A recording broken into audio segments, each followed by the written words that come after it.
Bienvenidos a un nuevo episodio de Creo, conversando y reflexionando con EO. Hoy tenemos un gran invitado, un invitado que nos viene a compartir cómo hace para potencializar, un invitado que nos viene a compartir cómo hace para potencializar el mayor valor de los negocios, las personas, el recurso humano. Pero además de venir a hablar de su negocio, de su trabajo y la potencialización de la gente, nos viene a hablar también desde el corazón, desde el lado humano, desde sus historias, sus retos y sus travesías desde la juventud, que lo llevaron desde varios problemas a también salir adelante con una de las grandes disciplinas de artes marcial. Tenemos aquí con nosotros a Lincoln Palma. Bienvenido, Lincoln. Encantado, amigo. Gracias por la invitación. Para mí es un honor estar contigo. Feliz de tenerte aquí. Sí. Después de rato. Después de rato, después de que lo habíamos platicado, Sí. después de algunos desayunos, pero ya aquí estamos. Se logró. Bienvenido, Se consiguió, amigo. Ya ahora, ya no soy el fantasma. Sí, ¿Escucharon, EO? Ya no soy el fantasma. Aquí estoy, ¿no? Aquí estoy. Sí existo. Vamos con la primera pregunta típica de nuestro podcast. ¿Quién es Lincoln Palma más atrás del empresario, más atrás de tu negocio? Pues, amigo, ayer, justamente reflexionando respecto a eso, me metiste de verdad en un problema. Casi quería escribir un libro. Creo que es una reflexión como que nunca me había planteado. A mí me gusta pensar que antes que nada soy hijo de Dios y que yo busco el sentido en mi vida viviendo como a Él le gustaría que viviera. Pero también soy la suma de mis errores y de mis aciertos. El resultado de eso, creo que ese es Lincoln Palma. Qué bonito mensaje. Gracias, amigo. Gracias. ¿Qué te lleva a crear For Human? Este interés y pasión por el desarrollo humano, por las personas. Pues fíjate, amigo, el contexto es un poco amplio. Yo vengo de una familia de abogados, laboralistas. Mi papá, mi hermana mayor, mi hermanito, yo. Y pues la industria del derecho laboral implica pues enfrentarte a un contexto social en donde si representas a la empresa tienes que despedir, si representas al trabajador tienes que demandar. Eh, durante muchísimos años yo trabajé con mi papá, a los 23 años me independizo y yo empiezo a representar a las empresas en el sureste. Y llega la pandemia. Junto con la pandemia llegan como duras pruebas, ¿no? Desde el ámbito profesional. Eh, había que hacer muchos despidos. En un momento llegué a contar 372, Wow. hasta que dejé de contar. Y muchos eran justos, muchos eran injustos y otros eran necesarios, ¿no? Porque la economía no iba muy bien. Pero cada vez que tenía que hacer un despido, ya sea por cuestiones financieras o por una injusticia, mi conciencia me gritaba y me gritaba y me gritaba hasta el punto en el que pasé varios días sin dormir. Órale. Durante la pandemia me encerré con un grupo de amigos en una casa en la playa, aquí en Progreso, y el problema es que los juzgados laborales estaban cerrados. Por lo tanto, pues el flujo de efectivo estaba cerrado también. Claro. Y en una plática entre amigos, yo me comienzo a preguntar, ¿qué puedo hacer? Y no llegaba a la conclusión de esa respuesta. Me tuve que ir a otro estado, de aquí del sureste, y me tocó hacer el despido de una mujer embarazada. Injusto. En pandemia, madre soltera, embarazada, sin próximamente servicios de hospital, un ingreso. Claro, una situación súper complicada. Súper complicada. Y esa noche no pude dormir. Pero guardé el teléfono de la señora. Y al día siguiente le escribí y le pedí que me pasara su currículum. Le llamo a un amigo y le digo, acabo de despedir a una mujer que está embarazada, pero es una excelente vendedora, me acuerdo, de servicios financieros, trabaja en una financiera. Por favor, entrevístala. Y este amigo, gran amigo, me dice, la voy a entrevistar, por mi amistad contigo, pero no te garantizo nada, mi negocio no va bien. Claro, era época de pandemia donde no todos estaban No todos estaban bollantes. sí, muy bien parados. Otros EOers tuvieron la suerte de que sí, pero particularmente en el mundo, pues lo normal era que no te estuviera yendo muy bien, ¿no? Junto con eso, pasó el tiempo y a los 2 meses me llama y me dice, amigo, me acabas de dar a mi vendedora del mes. Órale. Y me acuerdo, Gabo, que me sentí muy feliz por él, pero más por ella. Y pues yo estaba a punto de terminar la llamada y me dice, ¿cuánto te debo? Y yo, ¿qué? ¿Cómo que cuánto me debes? Me dijo, sí, esto es un servicio. Como Headhunter. Sí. Órale. Y me dice que se llama Headhunter y se cobra. Y yo necesitaba el dinero y le cobré. Y ahí vi un nicho, ¿no? Por el giro del derecho laboral, yo conocía mucho talento que era bueno o que tal vez no era el adecuado para ese puesto o para esa empresa, pero que podía estar en otra. Entonces, comienzo un poco sanando mi conciencia, colocando a la gente buena que despedía. Hasta que eso pues adquiere un volumen considerable y For Human nace como una empresa pandémica que buscaba que pudiéramos devolver a la sociedad lo que, por otro lado, yo sentía que le estaba quitando, que era el empleo. Órale. O sea, viene por un lado el despido y por otro lado la contratación y sí, cerrar ese círculo. Y cerrar ese círculo.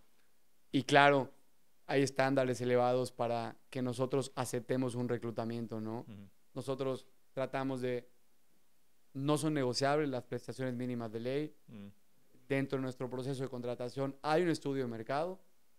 Primero, para que el cliente vea cómo está su competencia, cómo está la calle, si lo que él va a proponer es atractivo para el mercado o si va a entrar alguien que por un peso más se terminará yendo. Y luego, porque buscamos no quedar mal, ¿no? En el tema de las agencias de reclutamiento, normalmente se agarran muchas ofertas que tal vez no saben de antemano o que va a rotar o que no lo pueden cubrir.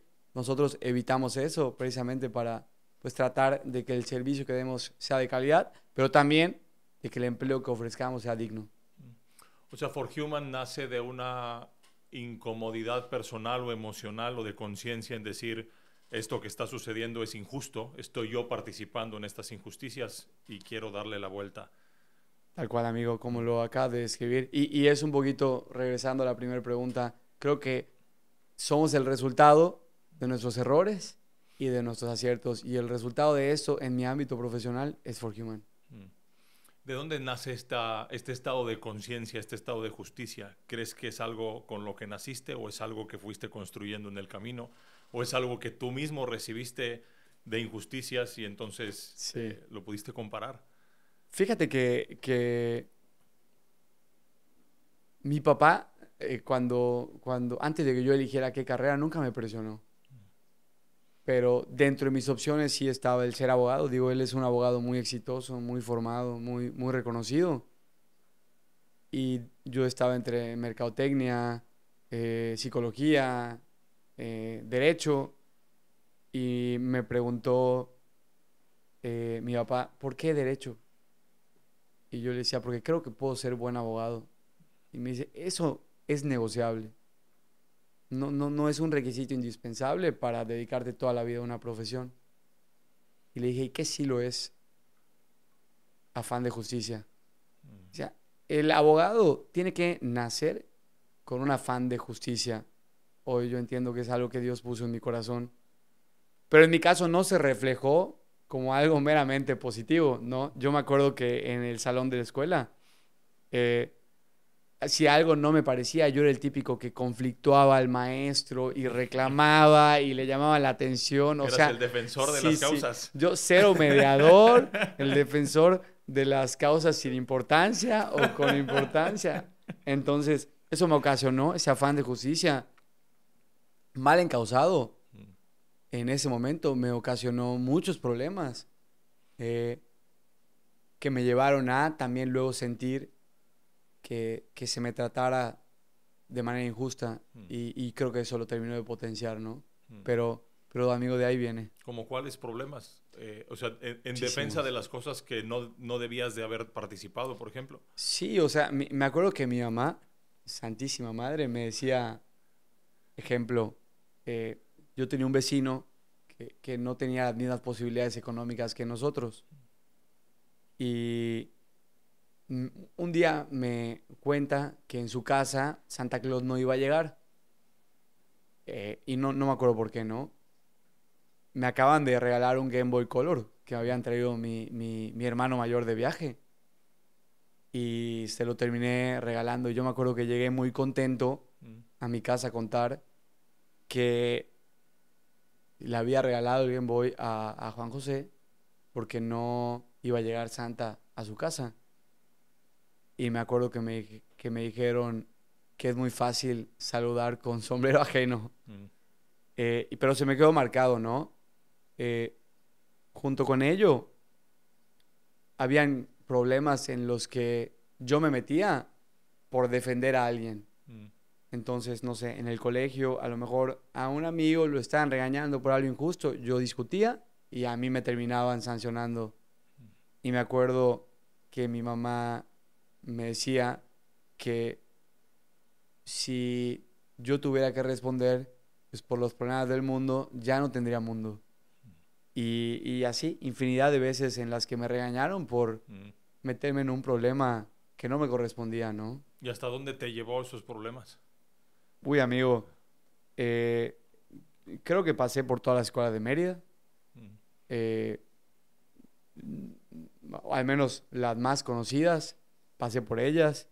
En algunas cosas, en algunas ocasiones fueron suspensiones justas, en otras injustas y en otras necesarias. pero sí, o sea, yo creo que mi infancia fue marcada por heridas de venir de una familia disfuncional que posteriormente canalizaron virtudes que sí habían, pero de una forma desordenada y que me llevó a tomar decisiones malas o equivocadas y que me llevaron a consecuencias que al día de hoy yo las guardo como mi tesoro más grande. O sea, yo siento que no era necesario pasar por eso, pero ya que lo pasé, es lo que guardo con mayor cariño porque creo que eso es lo que hoy define qué líneas de respeto ya no estoy dispuesto a cruzar.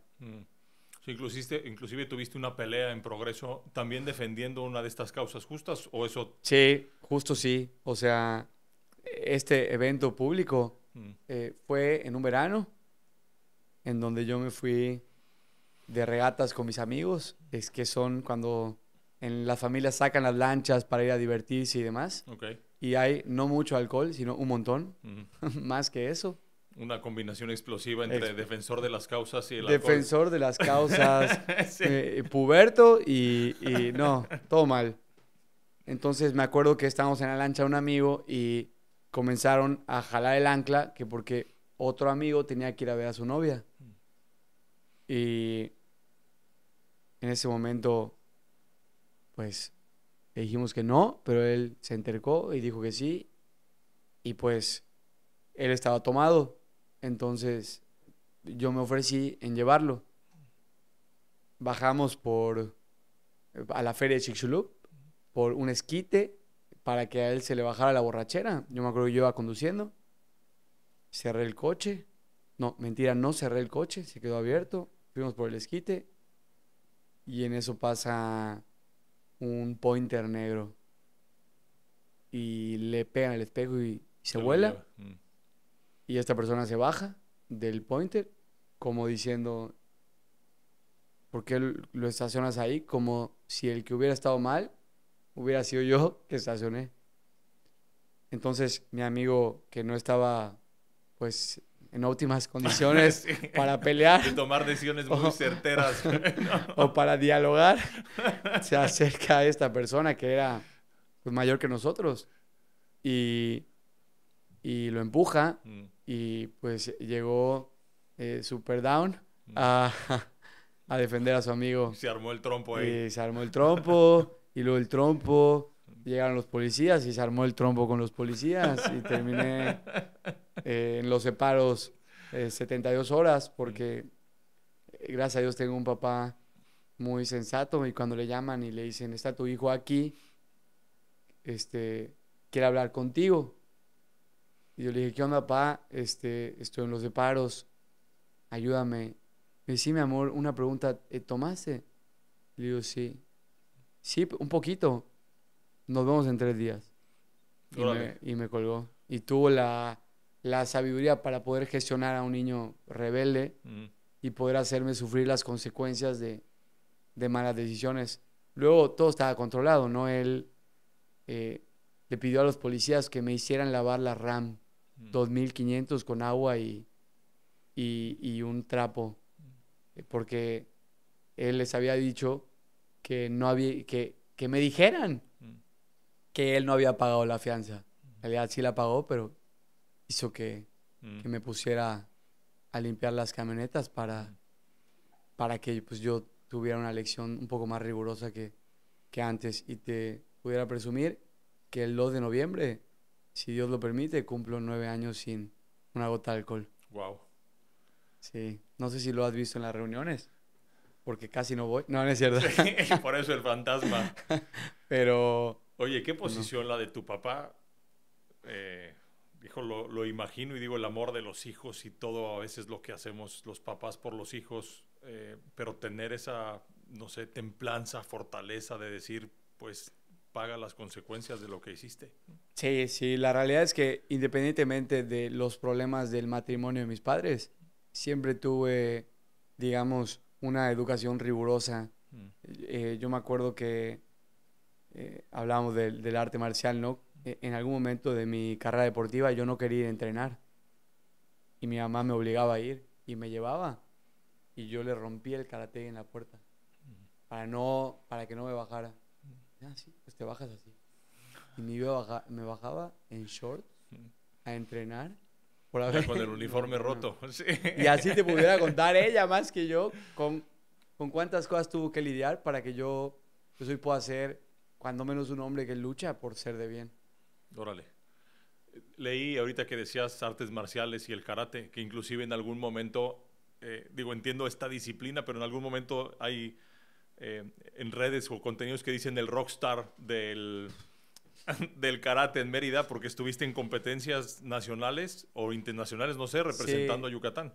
sí, fui campeón del mundo, fui campeón panamericano, Copa Norteamérica, centroamericano, Órale. pero me dicen el rockstar del karate porque entraba a una competencia, por ejemplo, me preparaba muy bien para esa competencia, muy bien, o sea, yo viví en CONADE 1 año y medio y me fichó la Universidad Autónoma de Nuevo León después durante 1 año, entonces fui un hombre muy Wow. dedicado, pero muy inconstante, entonces ganaba, no sé, un evento internacional X, Mm. preparado, bien, pero de repente decía, ya no quiero, y me iba. Y de repente llegaba 3 años después, me preparaba, entrenaba y ganaba. Entonces me apodaron así porque era muy regular, Mm. muy dedicado cuando me proponía hacerlo, pero muy regular y eso creo que impidió que yo pudiera sacar aún más grandes resultados del deporte. ¿Tú atribuyes esa disciplina de tus papás a lograr que tú salieras adelante y romper con todos esos problemas? Creo que fue un conjunto de cosas. Mm. Tuve varios papás a lo largo de mi vida. O sea, yo te pudiera hablar de mi maestro Laurencio, que me entrenó en Ciudad de México, que más que entrenarme me educó, Órale. me supo llevar un talento al punto en el que pudiera él hacer que yo sacara lo mejor de mí. Posteriormente tuve una época complicada regresando de México y llega otro papá a mi vida que es mi entrenador actualmente, que se llama Gustavo Cuevas, que es el mejor entrenador de karate para el que esté pensando en inscribir a su hijo en algún deporte o en algún arte marcial. Me acuerdo que estaba pasando por un momento bien complicado. Había subido 16 kilos, estaba muy clavado con el alcohol y él me procuraba mucho y me decía, venga, vamos, tú puedes, vamos a salir de esto. Y me fue llevando poco a poco hasta poder hacer que yo, digamos, le encontrara un sentido al deporte, ¿no? El deporte para mí no fue solamente una medalla, sino un camino que Dios me dio para poder ordenar un temperamento complicado y también un, una buena persona, porque creo que en esencia lo soy, pero marcado por heridas de la infancia. Creo que estas personas tan importantes en mi vida, de la mano con una educación firme de mis papás, hicieron que yo hoy pues pueda ser esposo, papá y empresario, como tu amigo. Como que identificas muchos momentos transformacionales en tu vida, ¿no? Describes así como eventos muy particulares que marcaron y cambiaron el destino de tu vida. Sí, sí, o sea, sinceramente creo que tengo muy claro cuándo empieza la transición de, de comenzar a querer algo diferente para mí. Eh, y te digo, lo tengo muy claro porque sé que sin estos eventos que Dios permitió que pasaran en mi vida y estas personas tan buenas de las que yo me rodeé, no hubiera podido ser posible. O sea, no es mérito mío nada de lo que hoy pueda ocurrir positivo en mi vida, sea poco, mediano o mucho, ¿no? Mm. Es de la gente que ha estado impulsándome siempre, a pesar de que a veces yo no quería. Qué interesante la semejanza de lo que describes de todas estas personas que formaron una parte importante en tu vida y que te acompañaron en este proceso y lo que platicabas al inicio de nuestra conversación con For Human, en decir, pues ahora voy a acompañar también en el proceso a estas personas que viven un despido que pueda ser injusto, necesario o como quiera que haya sido, pues también para ayudarlos y acompañarlos como acompañaste a esta persona embarazada en un proceso complicado. Sí, totalmente. Y de hecho nosotros hemos podido ver, después de algunos años en la industria, que no es trillado cuando alguien dice que si humanizamos las relaciones trabajador-empresario, el resultado es menos rotación, el resultado es gente más feliz, que si es medida con estándares objetivos Mm. y parámetros de medición puntuales, terminará siendo muchas veces más productivo. No creo que todas las personas sean para todas las empresas, Mm. pero si nos tardamos en contratar y ponemos de primero principios, pues digamos, indispensables que para mí son la humildad y la disciplina, el resultado va a ser que ya no hayan despidos. Mm. Entonces, digamos que el auge, el punto más alto de mi negocio puede ser el día en el que deje de reclutar y solo me dedique a capacitar, porque ese día acabará la rotación. Suena un poco utópico, Mm. pero digamos, sería mi mundo ideal. Sí, es como una meta, una aspiración increíble en llegar así, decir, a ver, vamos a lograr este objetivo. Sí. Y yo sé que probablemente no me toca a mí, Mm. pero Estás poniendo de tu parte. no perdemos nada en intentarlo, amigo. Sí. Hablabas hace un momento que cumplías cuántos años de no probar alcohol. 9. 9 años. 9 años en noviembre, si Dios ¿De quiere. qué te apoyaste? ¿De qué herramientas? ¿De qué disciplinas? ¿Cómo hiciste para hacer ese cambio? Pues, o sea, sin duda alguna, creo que hubieron varios intentos de dejar el alcohol. eh, pero yo me acuerdo que en alguna ocasión, cuando se me acercaban mis papás y me decían, ¿por qué? ¿Por qué lo haces? ¿No ves que estamos sufriendo? ¿No ves que hay problemas? Y yo respondía, no lo sé. Hoy entiendo que no es que no lo sabía, sino que la respuesta es que no podía parar. Entonces, cuando yo descubro que el alcoholismo es una enfermedad, lo asumo como tal y me reconozco impotente ante ella, hubo un cambio. Porque ¿Eso fue el sé, primer paso? Exactamente, que fue reconocer mi impotencia ante el alcohol. Mm. Entré a un grupo de Alcohólicos Anónimos, Mm. en donde me invitan a creer en un poder superior, que yo le llamo Dios. Mm. Yo pues practico la fe católica y, y con una fe razonada empiezo a, digamos, retomar mi naturaleza, ¿no? Que nosotros creemos que el hombre por naturaleza es bueno y luego se corrompe. Entonces empezamos a sanar, la naturaleza se va restableciendo y se crea esa base firme sobre la que se edifican más cosas como virtudes, orden, disciplina, humildad, Mm. Pero comenzamos trabajando en la naturaleza. Yo te podría decir que el grupo de Alcohólicos Anónimos fue el canal que Dios usó para que yo pudiera pues, renunciar a esa Wow. obsesión por beber. Mm. ¿Por qué elegiste esta frase ahorita que estás hablando de esto? No se trata de tenerlo todo claro, sino de seguir creyendo. Cuando me mandaste las opciones, yo supe inmediatamente que eso era el mensaje que Dios me estaba regalando a través de esta entrevista que hoy tú me haces, ¿no? De esta plática que estamos teniendo. Y es lo que rescato. Porque cuando uno comienza, por ejemplo, en los negocios, no hay nada claro. O sea, uno solo arranca Mm.